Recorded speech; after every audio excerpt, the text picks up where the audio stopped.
Dobar dan svima. Kao što sam rekao prije, znači nije sve u poslu ni u lovi. Ti svaki dan nešto ideš, ganjaš, radiš, šta ja znam, barem kod mene tako, ne moraš svaki dan, ni moraš i ne moraš, nema više pojma šta se danas mora, šta se ne mora, ali uvijek mora postojati neka dnevna doza motivacije, odnosno zajebancije. A hoćete, gospođo, preći, možete, kako da ne, ja ću da stanem sa svojim autom. Hvala. Zahvalila se, digla malo ovako dva prsta, to znači hvala na engleskom. Znači, dnevna ta doza koja ti je potrebna, ja uvijek to tražim, znači, neko traži dozu da radi, neko dozu nečega, nije bitno, hrane, seksa, 5., 10., svaki ima svoju dozu, moja je doza dnevna ta da tražiš negdje neku zajebanciju, odnosno odlazak u neku kafanu ili s nekim pop piće ili nebitno, znači nešto što te motivira, a to sam ne možeš, a neko može. Ima ljudi koji vole nešto sami sve, ne znam, ja za kompjuterom, s ovim svojim, mislim, dobro, sam za kompjuterom pa imaš Face, ovo ono, šta ja znam, i to je nešto, neka doza normalno svima nama, jel? Uhvatilo nas je to infekcija. I tako odeš ko neplanirano sinoć u kafanu neku, imaš naših kafana i onda se tako nađeš s nekim ljudima, gotovo kod ovog mog Bore i Sanje gdje odlazimo petkom, a i ovako nekim danom kad se s nekim nađeš ili nešto moraš da odradiš, onda tu prođeš, svratiš, malo pozdraviš, ima interesantni ljudi i tako, neki koji su recimo kao rade neke teške poslove, pa malo se tu ismiješ i tako, interesantni su, ima dosta interesantni ljudi i šta ja znam, i kao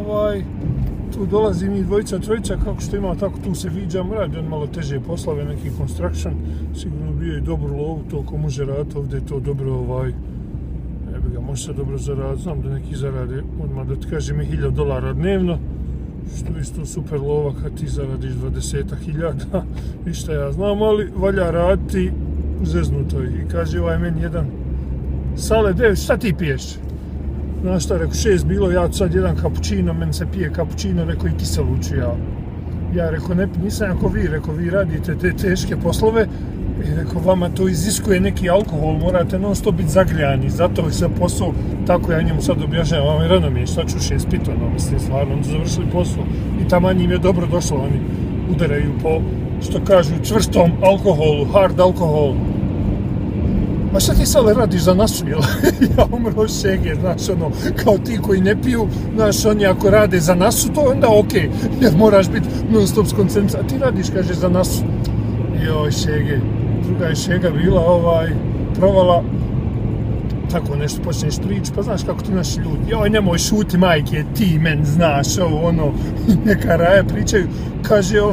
ti, kaže, nisi pročitao ni avionske karte, kaže, nešto mi pričaš ovdje, znaš, kao, a jes, majkem, dobar je primjer, jer kad ti odeš, dobiješ avionsku kartu, majkem, pola i ne pročitaš, šta tamo se napišu, nekih kodova, pički, materina i šta ja znam, na onom boardingu ti ne čitaš ništa, znaš, ljudi ulaze, pita da vidi gdje sjedite, da ti sad ne lutaš tamo, jebi ga, ko po ne znam ni ja, na stadionu, koji sam red, koje sam mjesto, znaš, onda vadiš, nemam pojam, sir, second row, 24, 25, luggage onda to, znaš, ba nisi pročitao kartu, jeboga ti, šta moraš pitati, dobra je provala i tako. Jednom isto tako bilo, provala, tamo sjedli neki, čini da Boro sjedio i pita frajera šta ti je s onom nekom, a neki tipa, pazi, svakome ne stoji to da on priča, provaljuje i šta ja znam, ima ljudi nešto pričaju, pa nije interesantno, nije ni smiješno, a neke ljude kad vidiš, oni su šega po pojavi. I on sjedi tu malo stariji, kaže on njemu, pa gdje ti je ona ženska, ne znam, malo ko čujem, znaš, tu je blizu drugi sto, ona je malo tamo gore namiguje, pita gdje je ona ženska. Sad znaš kako kod nas bilo malo bezobrazno, ko nju, i šta ja znam, i ona ne odgovara mu nešto, a on, znaš, ko profesionalno kaže, seksualno je neaktivna i tako dalje, znaš, koja je dobar izgovor, seksualno je neaktivna i odmah ti ne odgovara. Ja umro šege i Boro, vidim, lego šege i tako. A znaš šta je još smiješno? Šta je još šega dobra motivacija, mislim, ne gledam koliko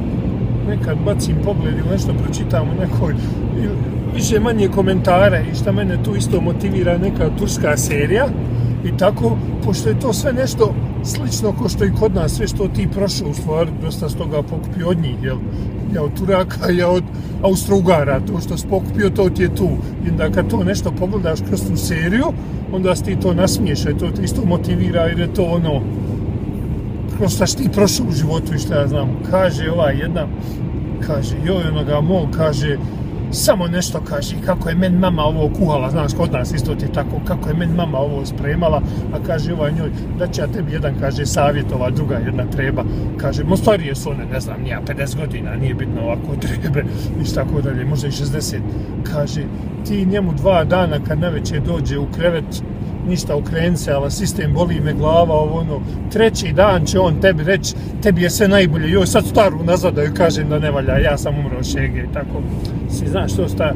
dnevna doza zajebancije i motivacije ti mora biti prisutna, jer drugačije ti ne moraš opstati, šta sad idem ja, evo jesam motivacija, idem sad rad uzeti neku lovu, ja motivacije jebote, lež što ti negdje moraš otići da pokupiš lovu, da danas jedeš, ono, znaš, ono, se unaprijed znaš isto, kaže neko ideš kod tarota, dođi kod mene da ti kažem, se unaprijed znam da ću jest, da ću radit, znaš, ono, unaprijed znam da ću pobijediti Nole, Barcelona, mislim, neinteresantno u pičku maternu, se on idem sad gledat utakmicu, idem ovo, ono što ja gledam, znam unaprijed kako će se završiti, tako da mi više ni taj sport nije interesantan, tako dalje.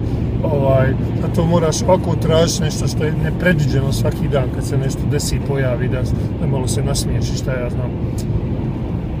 Umorio sam se, vidimo se, mora se ipak raditi, nema druge, pozdrav.